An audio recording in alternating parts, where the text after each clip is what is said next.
SMS is that true clean channel with a 98% open rate. 85% of those people open that text within 15 minutes. Today with cold email, everyone's getting pitched. I'm getting pitched a million times a day. I probably spend 70% of my time just trying to sort through the stuff. With SMS, it really is this clean pipe to your lead.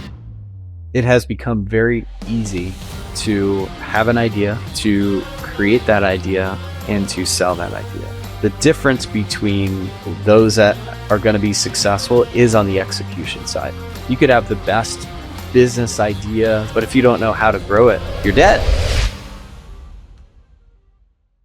Chris Brisson, thank you so much for carving out time, man. You're looking good as ever. Thank you, sir. It's good to see you. I know we've been connecting over the years, and finally, here we are. So appreciate you, man. I'm looking forward to it. For sure. So when I met you years ago, you had started a company called Call Loop. Today, you have Salesmsg, which is a two-way text platform that you started in 2017. You've had awesome growth with it. I want to dive in right away into the text message side of things because not everybody's doing it. Not everybody's doing it well. What is the biggest mistake that you see business owners making with SMS marketing? Yeah. I mean, there's a lot, right? I think the biggest thing is people think, hey, I've been in business for 15 years, 20 years. I've got my list. I want to start texting them. And so, the big part of messaging is compliance, right? And really the consent side of things. So even though you have these customers, they may have not opted in to receive text messages. And so that's a big sort of part of messaging is getting compliance, right? Getting people to opt in to receive those texts. So, I was talking to an agency and they were in that situation and they actually talked to me 3 years ago and they said the same thing. And 3 years later, they haven't done anything. And so the best time to start is like today, like right now. And so we already have web forms. We're collecting a phone number. We're already getting orders where we're collecting a phone number. So we have these assets across our business. And most people, more and more businesses today are really taking advantage of that through SMS, but we already have these assets. And so now you can start to deploy SMS in your business as a strategy to generate leads, convert leads, engage with customers and upsell customers and all the like. So there's a whole sort of process to it all, but that's the biggest one is people wait. So compliance is a boring word and it finds its way into my life nonstop. I think that there's always this question with smaller businesses around, is it really necessary to worry about compliance? And let me say the flip side of that is we're all irritated as hell by spammy messages that come in. How important is compliance? Can you fly under the radar if you're smaller? Is there a threshold where you have to start paying attention to compliance? Yeah, I like to just call it getting approved. And so there are certain things that you need to do in order to get approved, right? I think compliance, you think, oh my gosh, I got to be compliant. This is for the big companies and all that sort of stuff. Essentially what it means is, I'll take you through a real quick history lesson, right? Before, Brad, I'm sure you remember, is anybody can get a phone number and anybody can start texting.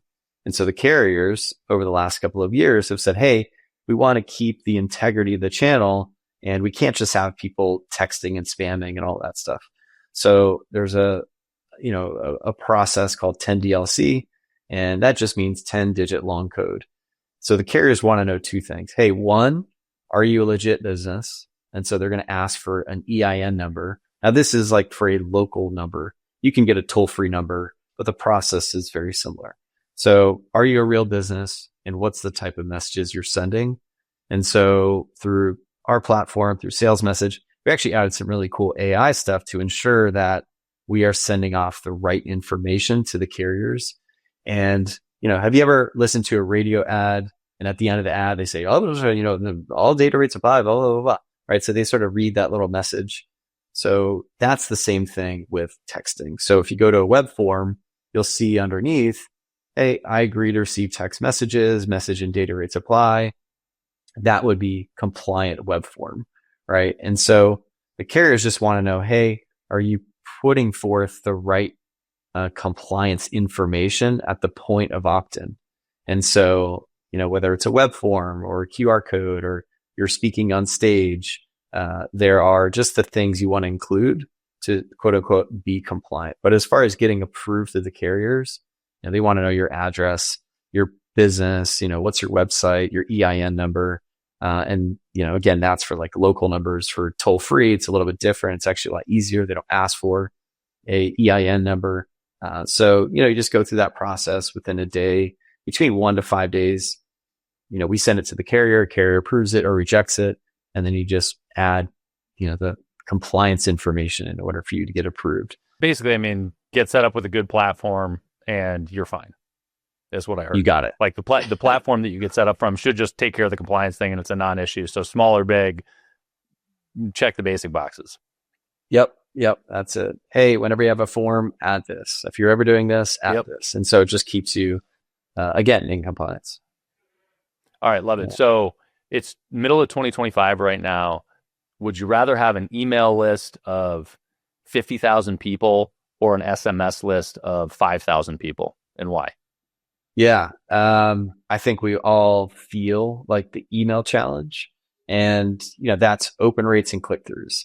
And so my inbox is flooded. I can't manage it. In fact, I have to hire someone to manage my inbox to really only show me the right information. I think today with cold email, everyone's getting pitched. I'm getting pitched a million times a day. I probably spend 70% of my time just trying to sort through the stuff, right? And so that channel, that's just not me. That's everybody. And, with SMS, it really is this clean pipe to your customer, to your lead. We're all getting those spam text messages, but the carriers are very quick to sort of clean that stuff up. So what that means is now you've got this very clean, integrity-driven channel that only real businesses that have been approved can send those texts. Versus on email, anybody can get an email and start sending out, emails, and now everyone's flooded, right? All this technology is doing that. So SMS is that true clean channel with a 98% open rate. 85% of those people open that text within 15 minutes. So it still holds true today.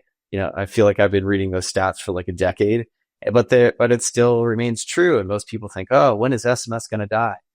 At the end of the day, SMS is the channel where if you want to get in touch with somebody, you're going to send them a text, right? If you want someone to get your message, you're going to send a text message. There's no other channel out there that has that immediacy for, again, getting your message across or notification.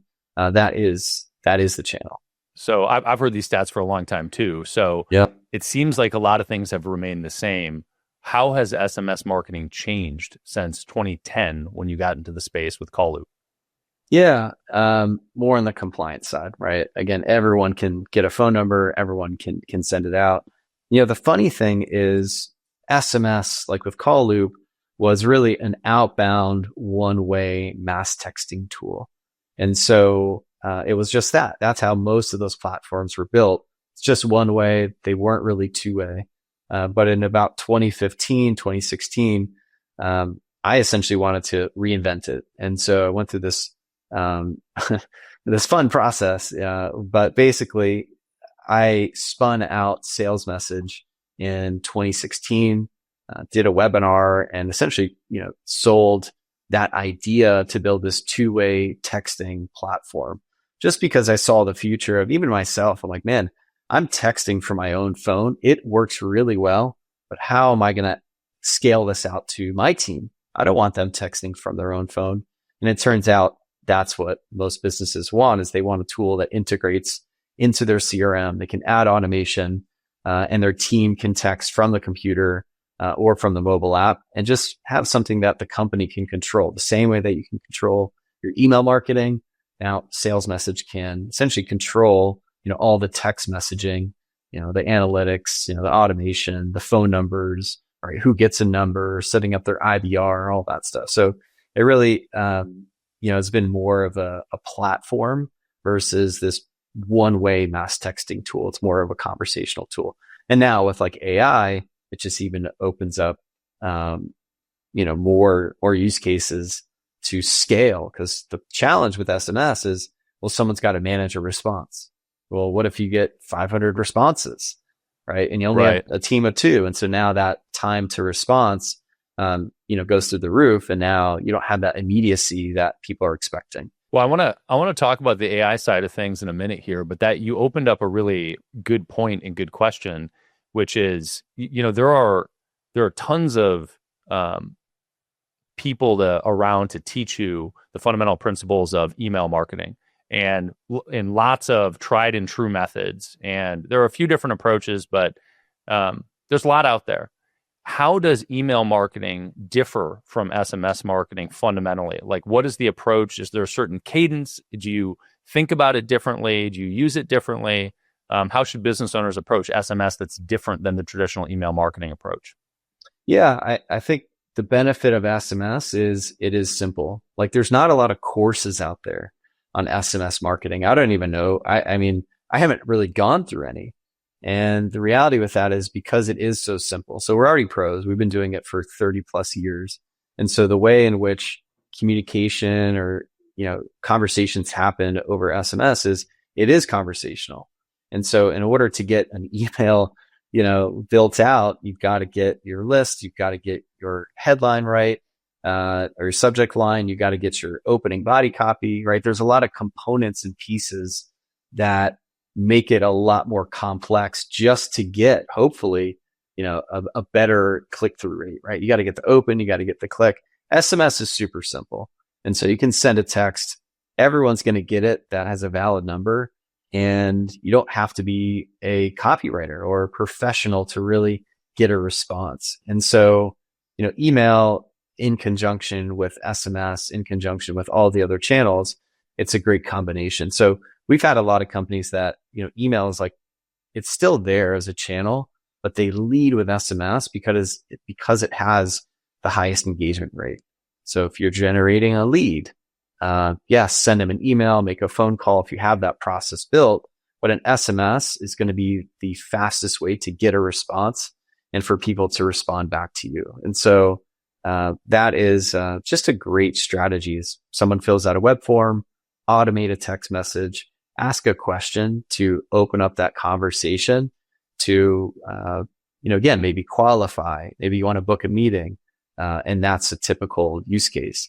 And so that speed to lead is really important, right? You can call them, they may not pick up, they're not going to reply to the email, and SMS is that, that fastest path to engage and get right into a real conversation with someone.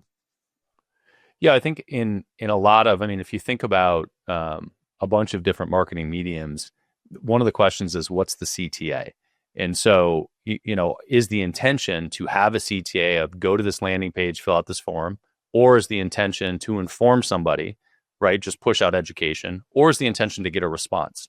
And it seems like the SMS medium is there really fundamentally to get a response and open dialogue with somebody. Does that hold true, or do you have other use cases for SMS where you're just trying to blast something for exposure or drive them to book a call without the response? Yeah, there's a lot of ways to use it. So, one of the things that we're sort of launching to the market is this idea of textizing your business. Okay. And so what that means is, first starts with like a philosophy. So our philosophy is a belief. We believe conversations are good for business. And by driving more conversations, you'll grow. You'll open up new opportunities. You'll talk to leads. You'll, essentially grow the company, grow the business through revenue. And so we do that through a framework called Textize Your Business. And that is the methodology. So how do we drive more conversations for businesses? Well, we have a framework called Textize Your Business. So texting and messaging can play a part in the entire life cycle. So you can use it to generate leads, right? Whether that's text to join keyword or a web form, or on social media, you can swipe up and have people text you. You can have a QR code that goes right to an SMS conversation. And then you have sort of the second stage. So you have capture, connect. Connect is you're engaging with them. Now pushing someone into an AI agent that knows your brand, knows how you speak, and could qualify those new leads coming in. So it could ask questions like, hey, what's your email address? What's your square footage, right? Are you interested in residential or commercial, right? Can have this real natural language conversation that has human delay. And so it feels like somebody on the other end is actually responding, right? And so you can push them through that. You have two-way texting, you do mass texting, putting them into campaigns. And then ultimately you have conversion. So driving someone to either book a meeting, right?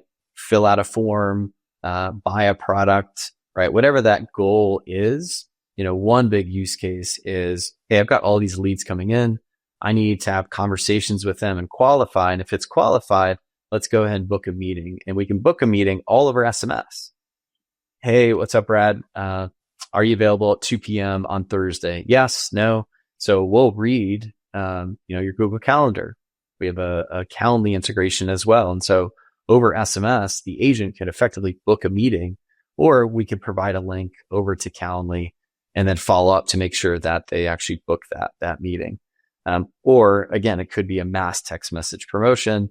All right, we all get those texts, 20% off or whatever it is.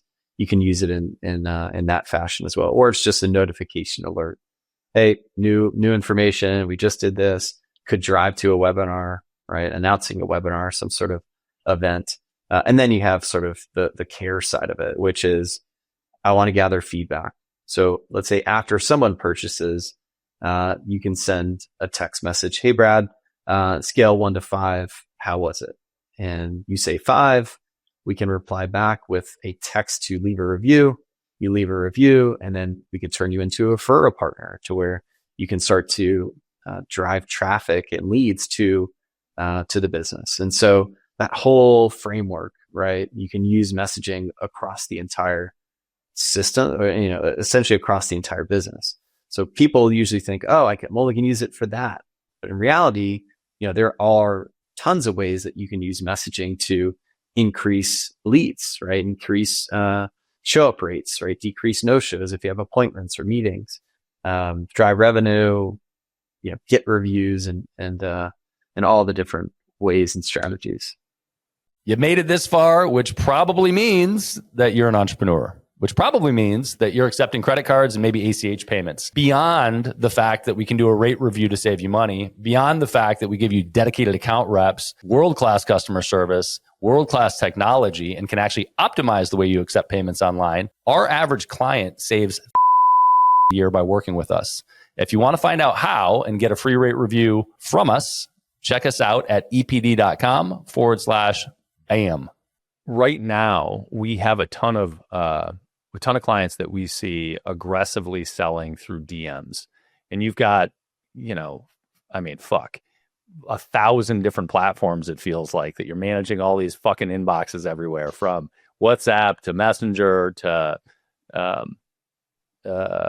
obviously your SMS to, every other platform, Discord, et cetera, et cetera, et cetera. And it is exhausting. How do you see SMS evolving in the next 5 years in the face of all these other inboxes?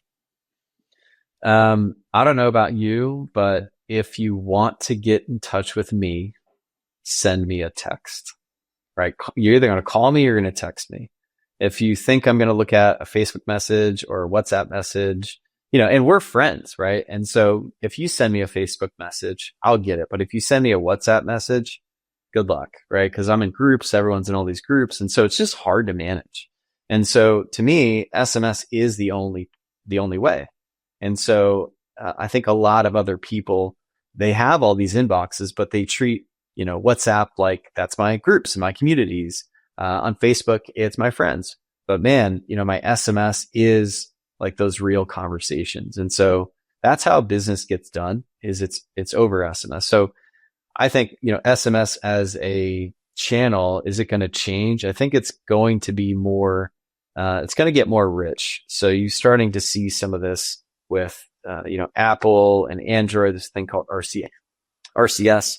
So now you can send more rich text to Android folks. Before you couldn't, but now that is opening up. If you get outside of the United States, more people are on WhatsApp because it's expensive to send a text inside of Brazil or inside of Peru or inside of Germany. And so, WhatsApp is the way in which, people connect and communicate. And so outside of the US, it's different, right? But inside the US, it really is an SMS world, right? And so that's the place and space where people are at. Like if I sent you a text, most likely you'll respond very quickly. But if I send you a WhatsApp, I don't know, right? And that's the primary channel. So you have email, call, SMS.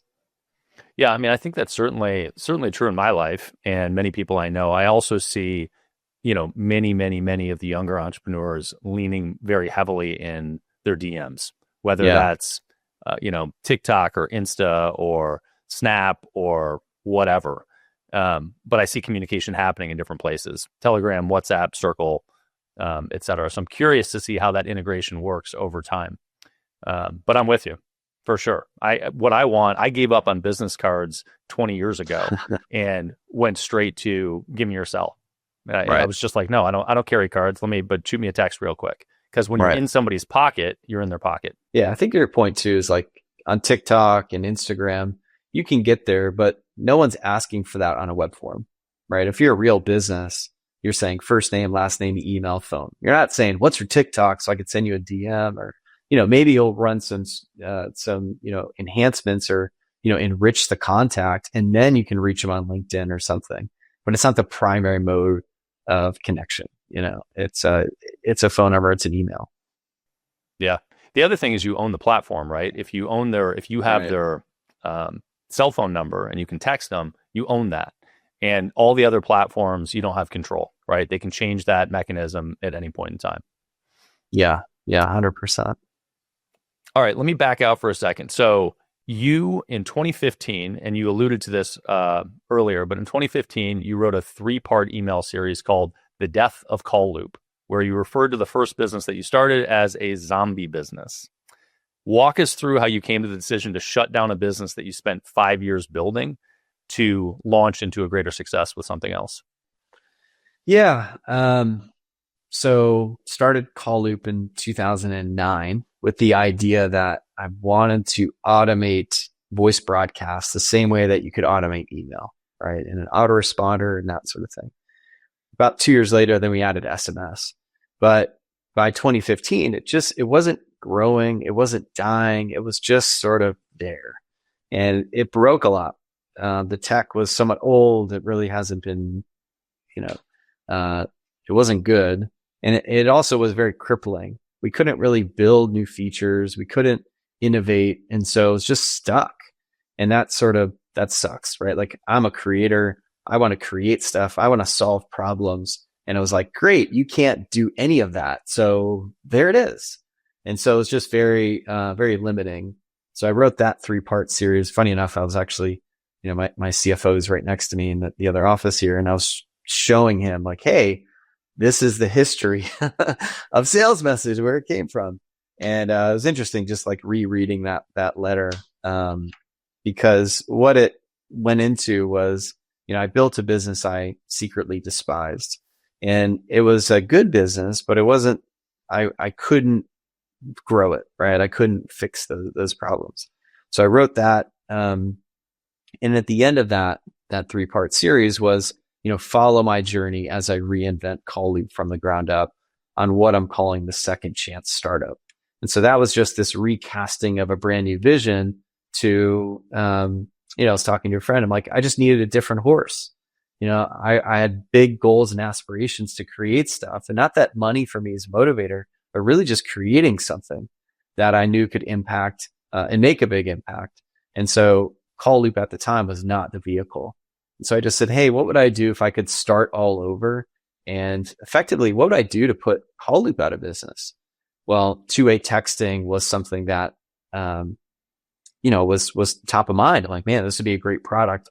I don't want to have the baggage with Call Loop. So let me create something brand new with this new vision for, a conversational platform. So it really came from that, the depths of like frustration, to be honest. And today, it's a very successful company. We've got 65 plus employees. We've been growing really nicely, 100% bootstrapped, haven't raised any venture capital or any debt or anything like that. And it's been fun. And more importantly is like, we've been able to build a great product. So conversational texting, we have SMS marketing. We have a really great calling platform as well. So it's an all-in-one messaging, calling platform for sales, marketing, and support teams. And so it's come a long way, but I had to go through that pain to get to where we're at today. The funny thing, Call Loop still exists. And so that platform was rebuilt a couple of years ago. It's just different. It's a different vision for that business than it is with Salesmsg, which is fun to grow. We've got great people, and yeah, we're just tackling a bigger vision. That's very exciting.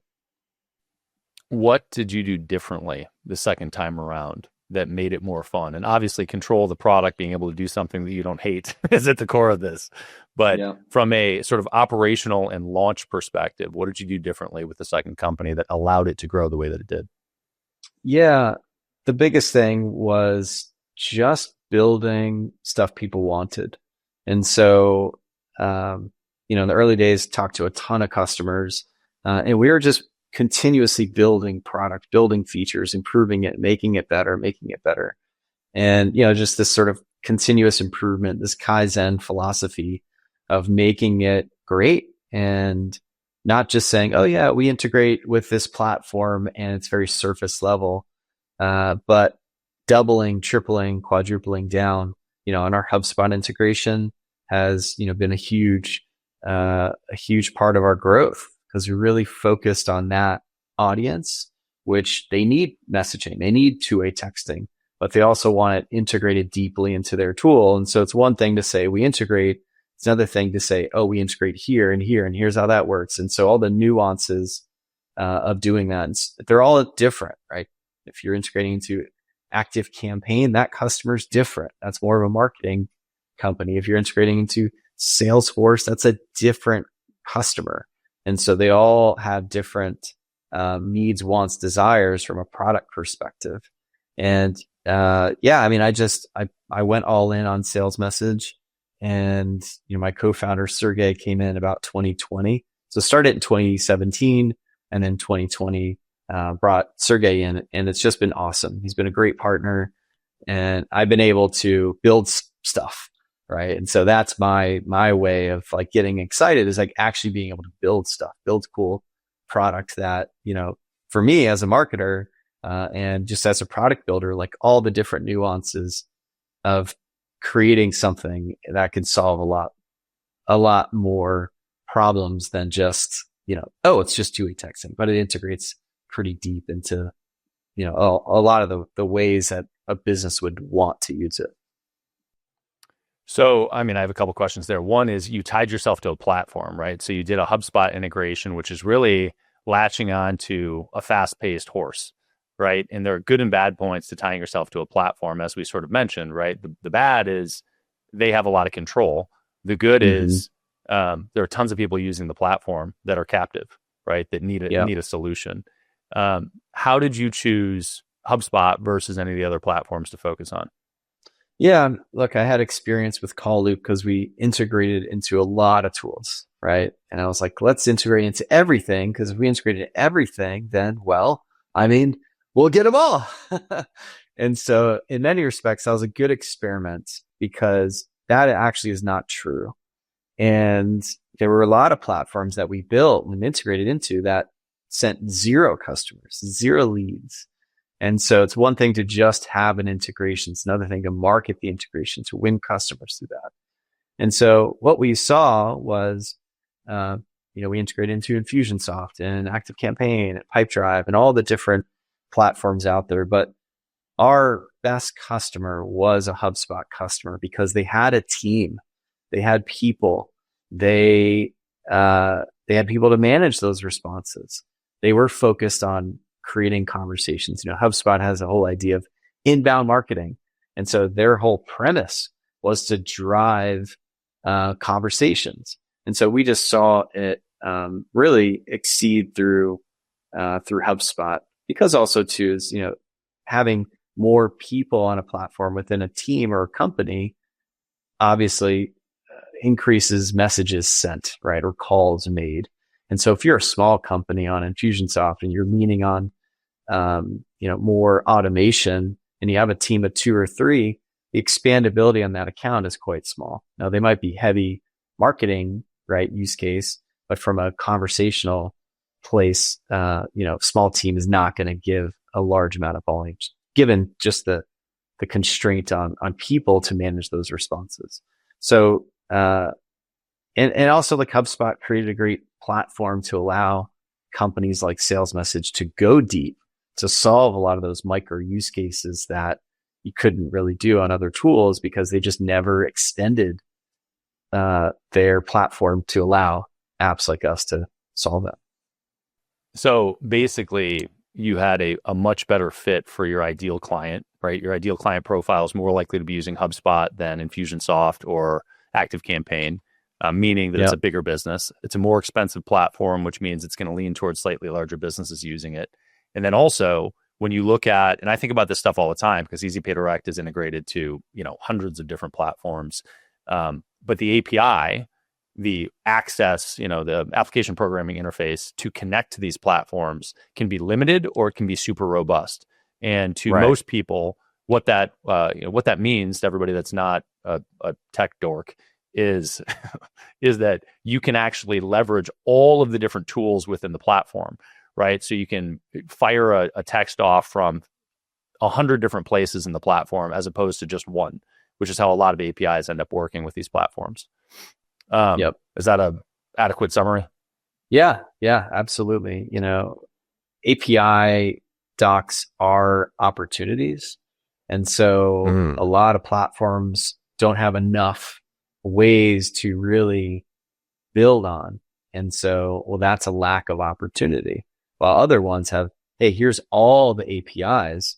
You can come up with a lot of unique ways to create opportunity and create, a feature set that maybe a certain type of customer would want. And that's happened a lot, where we have some customers that come in and they look at, our competitors and they go, oh my gosh, you guys do the one thing that really tipped it for us. And it's like, it's these small, sort of feature sets that really open up opportunity into a certain vertical. Maybe it's franchises, right? Franchises have certain needs on scalability for their franchisees. And so there's certain features that we had to build in order to sort of win some of that business. But if it wasn't for some of the API ability on HubSpot and these other tools, we wouldn't be able to do it. And we'd have to create something custom and that sort of thing.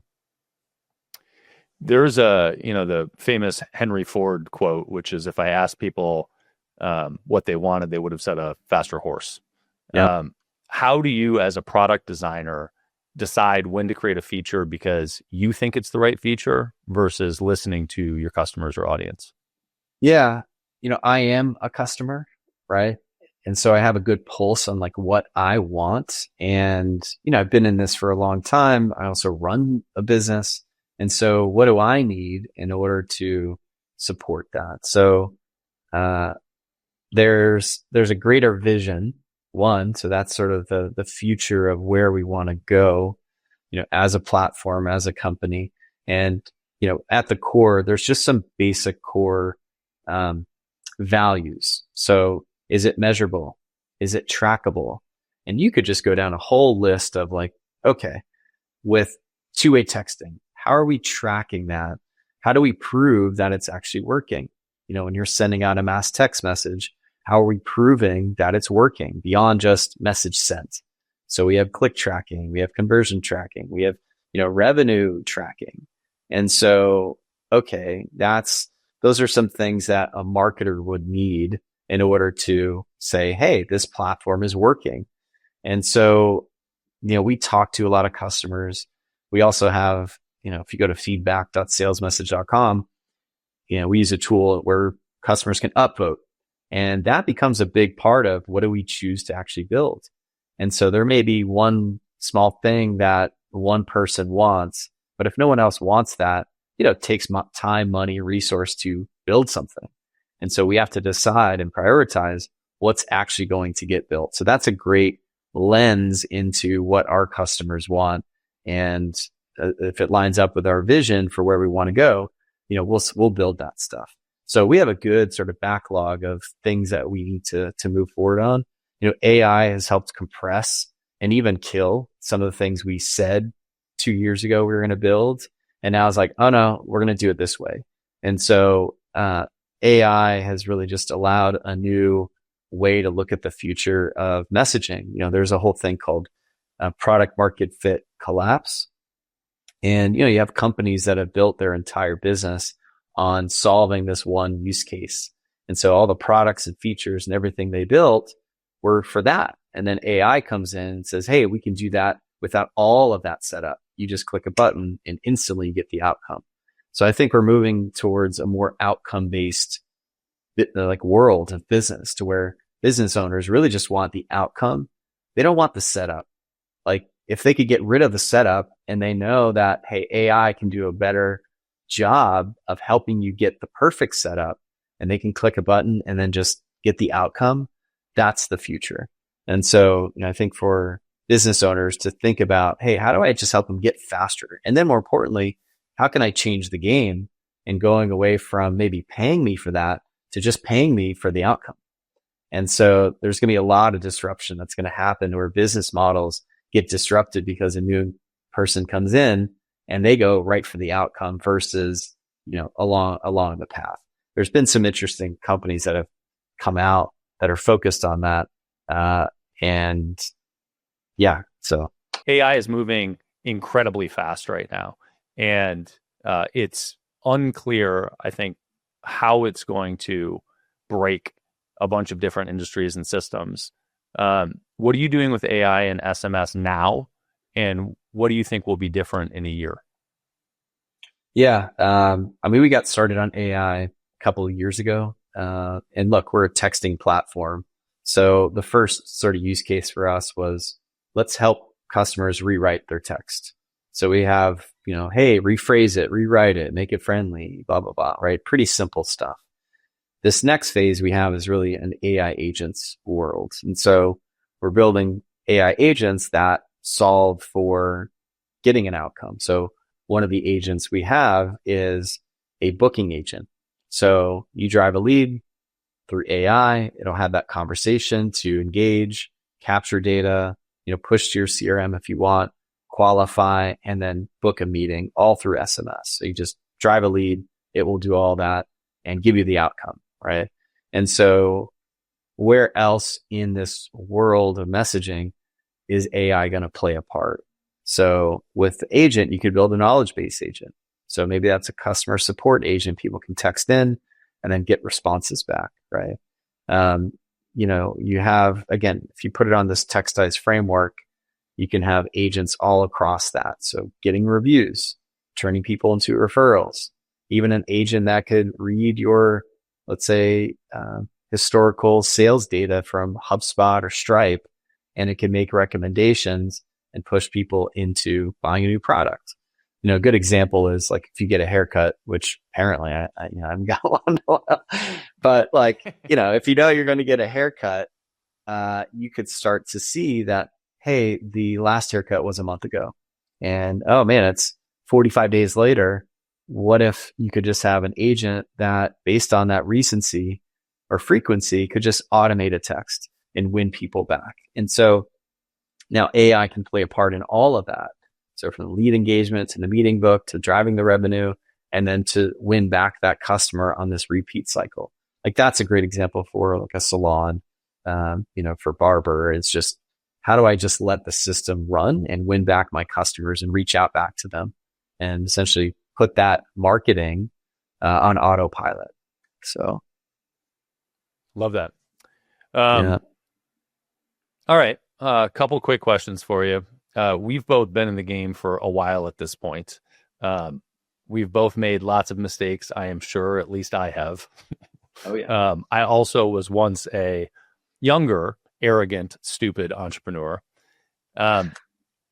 What advice do you have for a new entrepreneur starting out today?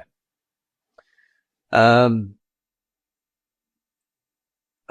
advice I would give is it has become very easy to have an idea, to create that idea, and to sell that idea. So now with all these AI tools, you can build it on Lovable or Replit, and in a couple of days, not even a couple of hours, you could actually have a working prototype. So a couple of weeks ago, I did that. I'm like, man, let me go and create these apps that have been on my mind for a long time.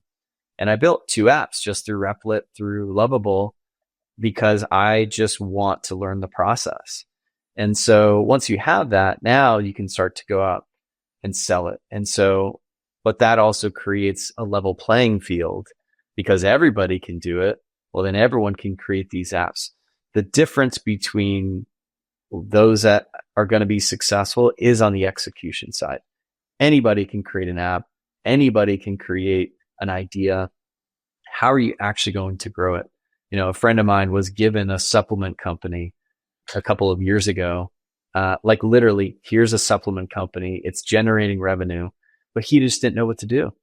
He had no idea because he wasn't in that world. And so you could have the best business idea, something that's actually working and functioning, but if you don't know how to grow it, then you're dead.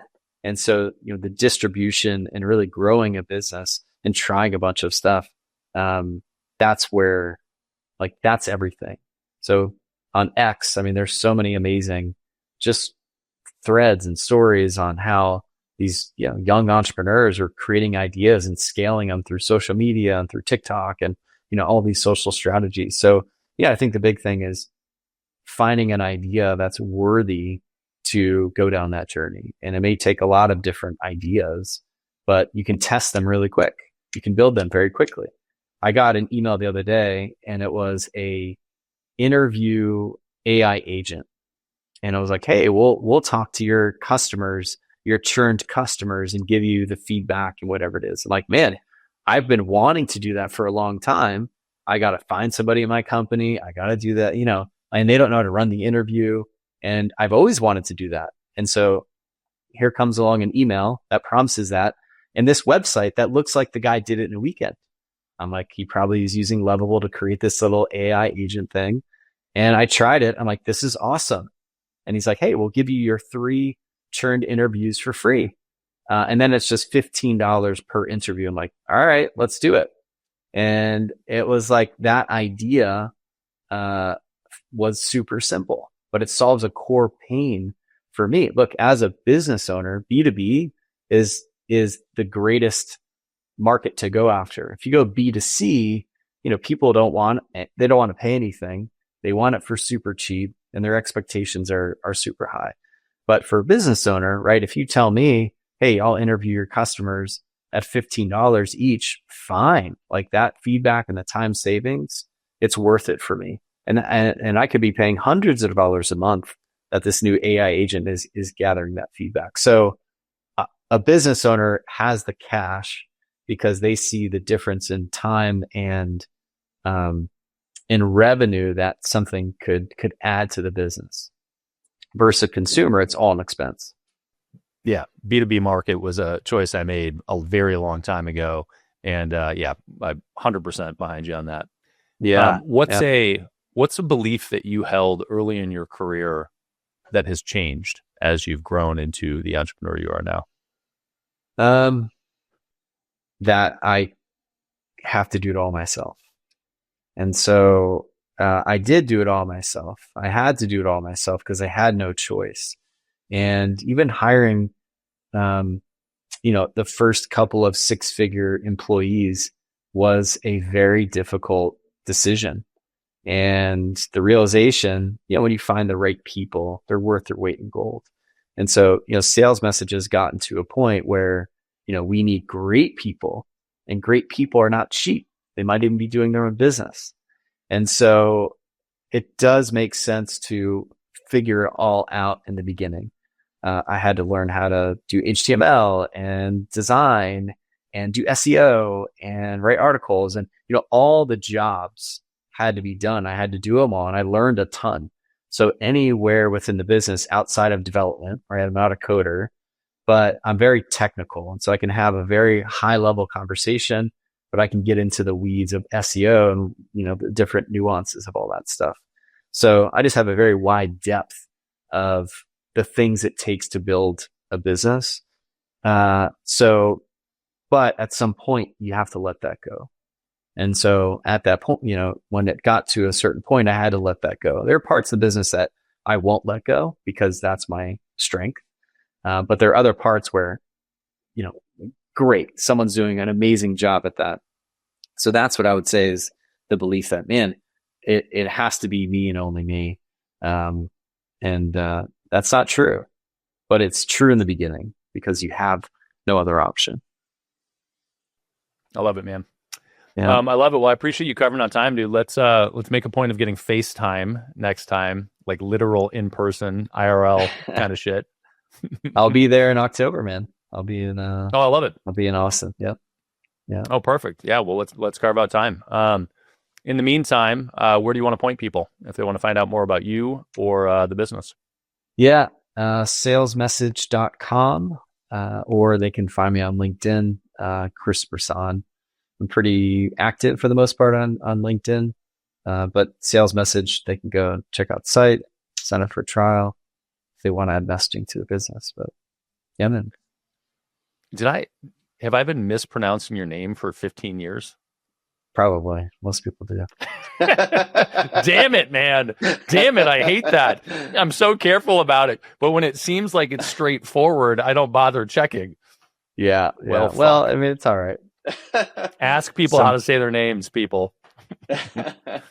Chris Brisson. Dude, yes, great sir. to see you. Until You next too, time, man. man. All right, brother. My director of marketing told me to read this. Thank you for tuning in to Beyond a Million. If you liked this podcast, please subscribe and drop a comment below. We'd love to know your thoughts. If you want to learn the strategies that our guests such as Neil Patel, Amy Porterfield, and Grant Cardone use to scale their business, you can find more episodes on our website at beyondamillion.com.